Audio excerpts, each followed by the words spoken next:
Posible na rin ideklara ang state of calamity sa Maynila dahil sa habagat at pinsalang iniwan ng bagyong Krising. Kaugnay nito, marami na rin ang nanatili sa evacuation center ng lungsod dahil sa naranasan pag-uulan. May report si DK Zarate ng Radyo Pilipinas.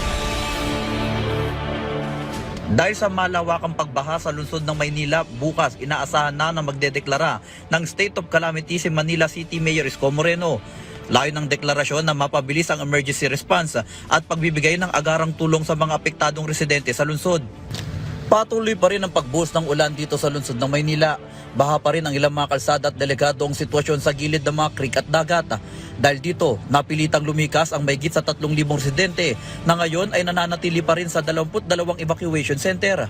Ayon kay MDSW Director J. De La Puente, karamihan sa mga lumikas ay yung mga residente sa gilid ng creek at dagat. Unang-una, pagka maagap tayo, naiiwasan natin yung casualty.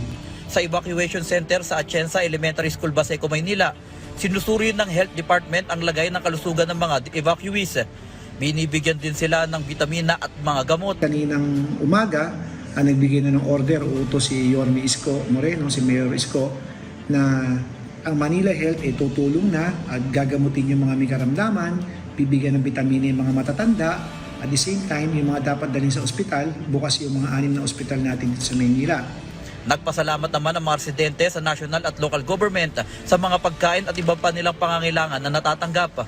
Ito po, unang-una, nagpapasalamat po kami sa DSWD dahil sa binigay po nila, malaking bagay po to para po sa akin. Lalo na po na nang hanap buhay ko lang po ay nagbabalat lang po ng bawang at saka wala dito trabaho yung asawa ko. Kaya malaking tulong po ito. Maraming salamat po sa DSWD.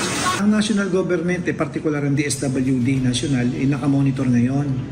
At katunayan, tumawag sa akin yung chief nila ng disaster division at ako, nag-request kami sa kanila ng 2,000 food box.